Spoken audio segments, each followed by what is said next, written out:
આજે નક્કી થઈ જશે કે કોણ બનશે ગુજરાતના નવા મુખ્યમંત્રી અને ધારાસભ્યોની સાથે ભાજપના રાષ્ટ્રીય પ્રમુખ અમિત શાહ પણ હાજર રહેવાના છે।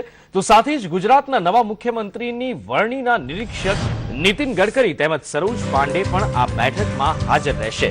આ બેઠક સાંજે 4 વાગે ભાજપના ધારાસભ્યો સાથે મળશે।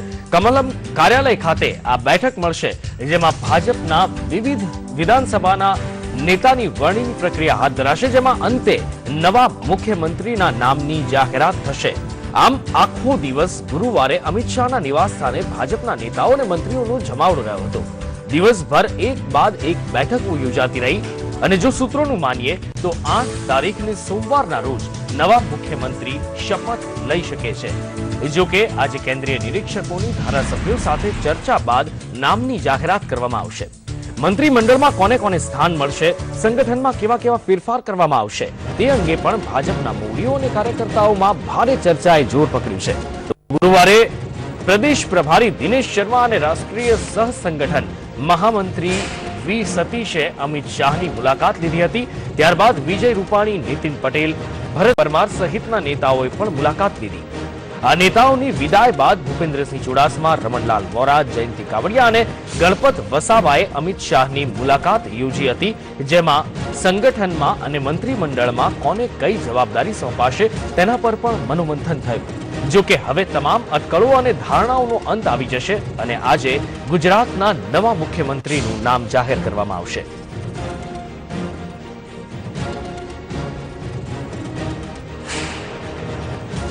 समय और उसका पार्टी जो डिसीजन करेगी, हमारा विधायक दल जो डिसीजन करेगा और राष्ट्रीय अध्यक्ष जी को जो अधिकार दिया है केंद्रीय पार्लियामेंट्री बोर्ड ने, इस प्रकार से कार्यवाही होगी। नितिन भाई, लेकिन अगर पार्टी आपको जिम्मेदारी जिसको भी जिम्मेदारी देती है वो सब हम साथ मिलकर काम करेंगे। तो आज गुजरातना नवा सीएम कोण बनशे तेनी जाहेरात करवामां आवशे। उल्लेखनीय छे के अमित शाह आजे जाहेरात करे तेवी शक्यता जोवाई रही छे। तो साथे ज नवा मंत्रीमंडळमां कोण कोण हशे तेनी पण जाहेरात आजे थवानी छे अने उत्सुकतानो माहोल समग्र गुजरातमां जोवा मळी रह्यो छे। વધુ વાતચીત કરીએ, અમારી સાથે લાઈવ જોડાયા છે સંવાદદાતા બિપિન પ્રજાપતિ। બિપિન, જો વાત કરવામાં આવે આજે उत्सुकताનો અંત આવી જશે, તમામ અટકળોનો પણ અંત આવી જશે? जी अवश्य नुपुर, कारण के जे रीते के सेंट्रल पार्लियामेंटरी बोर्ड जे भारतीय जनता पार्टीनुं छे तेमणे जे निर्णय लीधो छे ते मुजब बे निरीक्षको आज अमदावाद आवी रह्या छे। खास करीने नितिन गडकरी अने सरोज पांडे के जेओए आ बंनेना नामनी पर त्यां जाहेरात करी चूक्या छे।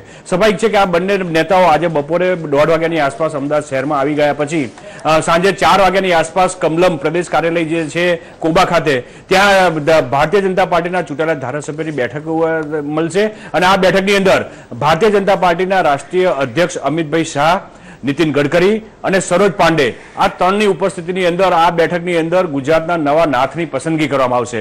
खास કરીને જો વાત કરીએ નુપુર, તો જે રીતે સસ્પેન્સ અત્યાર સુધીમાં જળવાઈ રહ્યું છે એ જ પ્રકારનું સસ્પેન્સ સાંજે 4 વાગ્યા સુધી જળવાઈ રહેશે, કારણ કે 4 વાગે આ બેઠકમાં સત્તાવાર રીતે ધારાસભ્યોનો સેન્સ લેવાશે અને ત્યાર પછી તેનું વિધિવત રીતે નામ જાહેર કરાશે। એટલે લગભગ 5-5:30 સુધીમાં ગુજરાતના નવા મુખ્યમંત્રી કોણ હશે તેના ઉપરથી પડદો ખુલી ગયો હશે। સાથે સાથે નુપુર એ પણ જણાવવા માંગુ છું કે આ જ બેઠકની અંદર નવા મુખ્યમંત્રીની શપથ વિધિ ક્યારે કરવી તે તારીખ પણ આજે જ નક્કી થઈ જશે અને એ પણ મોટાભાગે 5-5:30 ની આસપાસ મોટાભાગે નક્કી કરવામાં આવે તેવું માનવામાં આવે છે। જે રીતે અત્યારે હાલ ગતિવિધિઓ તેજ થઈ છે એ રીતે એમ કહી શકાય કે દરેક ધારાસભ્યો અને જે મુખ્ય જે મંત્રીઓ જે છે એ એકબીજાની લોબિંગ પર કરી રહ્યા છે એમ કહી શકાય, કારણ કે જે રીતે અત્યારે હાલ ગુજરાત ભારતીય જનતા પાર્ટીમાં જે સ્થિતિ પ્રવર્તી રહી છે તે જોતા એમ કહી શકાય કે સૌ કોઈ ઈચ્છે છે કે ભાઈ જાણવા માંગે છે કે કયા મુખ્યમંત્રી બનશે, કોના શિરે તાજ મુકાશે। જી નુપુર, બિલકુલ, કોના શિરે તાજ મુકાશે, કોણ મુખ્યમંત્રી બનશે, આ તમામ અટકળોનો આજે અંત આવી જશે। પણ જો વાત કરવામાં આવે તો ઘણી બધી ચર્ચાઓ થઈ છે અત્યાર સુધીમાં। રાષ્ટ્રીય અધ્યક્ષ અમિત શાહ સુદ્ધાનું નામ આ સીએમની રેસમાં હોવાનું સામે આવ્યું છે કે ત્યારબાદ તેનું ખંડન થયું। ઘણી બધી અસમંજસની પરિસ્થિતિ છે, બેઠકોનો દોર પણ ચાલુ છે બિપિન।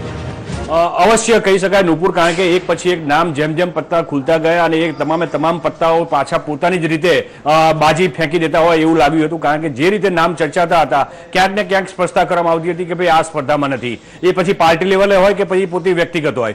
જે રીતે અમિતભાઈ શાહના નામની જાહેરાત કરવામાં આવી હતી કે ભાઈ ગુજરાતમાં અમિતભાઈ શાહ પોતે જ આવી રહ્યા છે. પરંતુ ભારતીય જનતા પાર્ટીના સેન્ટ્રલ પાર્લામેન્ટરી બોર્ડે નક્કી કર્યું હતું અને તેમણે વેંકૈયા નાયડુ એમણે કહ્યું હતું કે ભાઈ અમિતભાઈ શાહ રાષ્ટ્રીય પ્રમુખ છે, તેઓ ગુજરાતમાં જવા ઈચ્છતા નથી અને ભારતીય જનતા પાર્ટીના સેન્ટ્રલ પાર્લામેન્ટરી બોર્ડે ગુજરાતનું કોકડું ઉકેલવાની જવાબદારી એમના સિરે નાખી છે. એટલે સ્વાભાવિક છે કે તેમને એમ કે ન્યાયાધીશની ભૂમિકામાં મૂકી દીધા છે. જો બીજી વાત કરીએ તો વિજયભાઈ રૂપાણીનું પણ નામ ચર્ચામાં આવ્યું હતું અને વિજયભાઈ રૂપાણીએ જ્યારે આનંદીબેન પટેલ રાજીનામું આપવા માટે રાજભવન ગયા તેના થોડી ગણતરીની મિનિટો પહેલા જ મીડિયા સમક્ષ જાહેર કરી દીધું હતું કે ભાઈ તેઓ માત્ર સંગઠનમાં જ કામ કરવા ઈચ્છે છે, એમને મુખ્યમંત્રીની રેસમાં હતા નહીં અને છે પણ નહીં. સ્વાભાવિક છે કે હવે આ બંને જણા કે જે હોટ એમ કહી શકાય કે બંને જણા જે ચર્ચામાં મોખરે હતા એ બંને જણાને ક્યાંક ને ક્યાંક એક માટે પાર્ટીએ સ્પષ્ટતા કરવી પડી હતી, જ્યારે બીજી વ્યક્તિએ પોતે સ્પષ્ટતા કરવી પડી કે તેઓ મુખ્યમંત્રીની સ્પર્ધામાં નથી. પરંતુ આ ભારતીય જનતા પાર્ટી છે અને ભારતીય જનતા પાર્ટીમાં ઘણું બધું ન કહ્યું હોવા છતાં અને કહ્યું હોવા છતાં પણ બધું જ થઈ શકે છે